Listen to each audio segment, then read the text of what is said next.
ജീവിതത്തിൻ്റെ സന്തോഷവും സമാധാനവും നിലനിർത്താൻ അതുപോലെ തന്നെ നമ്മുടെ ലൈഫിൽ വലിയ രീതിയിൽ ഗ്രോത്ത് ഉണ്ടാക്കിയെടുക്കാൻ നമ്മളെ സഹായിക്കുന്ന ചില കാര്യങ്ങൾ.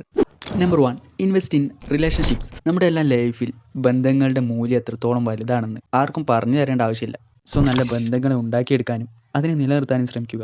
കുടുംബം, സുഹൃത്തുക്കൾ, മെൻറ്റേഴ്സ് ഇത്തരത്തിൽ എല്ലാവരുമായി നല്ലൊരു ബന്ധം കെട്ടിപ്പടുക്കാനും അതിനെ നിലനിർത്താനും ശ്രമിക്കുക. Number 2, consistent curiosity. എപ്പോഴും എന്തുകൊണ്ട്, എങ്ങനെ എന്നെല്ലാം ചിന്തിക്കാനായി ശ്രമിക്കുക. നിങ്ങൾ യാതൊരു രീതിയിലും ചിന്തിക്കുന്നില്ല എങ്കിൽ നിങ്ങൾക്ക് യാതൊരു രീതിയിലും ഇമ്പ്രൂവ് ചെയ്യാനായി സാധിക്കില്ല. സോ എപ്പോഴും ക്യൂരിയോസിറ്റി നിലനിർത്താനും ഇത്തരത്തിലുള്ള ചോദ്യങ്ങൾ ചോദിക്കാനും സ്വയം ചിന്തിക്കാനും ശ്രമിക്കുക. Number 3, financial literacy. പണമാണ് ഈ ലോകത്തെ തന്നെ അല്ലെങ്കിൽ ഓരോ മനുഷ്യൻ്റെയും ജീവിതത്തെ തന്നെ നിയന്ത്രിക്കുന്ന ഒരു ടൂൾ എന്ന് പറയുന്നത്. സോ അതുകൊണ്ട് തന്നെ പണം എങ്ങനെ സമ്പാദിക്കണം, എങ്ങനെ നിലനിർത്തണം, എങ്ങനെ ഇൻവെസ്റ്റ് ചെയ്യണം എന്നെല്ലാം പഠിക്കേണ്ടത് വളരെ ഇമ്പോർട്ടൻ്റ് ആയ കാര്യമാണ്. സോ പണത്തെ മാനേജ് ചെയ്യാൻ നിങ്ങൾക്ക് സാധിക്കുന്നില്ല എങ്കിൽ, അതിനെ പഠിക്കാൻ നിങ്ങൾ ശ്രമിക്കുന്നില്ല എങ്കിൽ അത് നിങ്ങളുടെ ലൈഫിലെ ഏറ്റവും വലിയ മിസ്റ്റേക്ക് തന്നെയായിരിക്കും.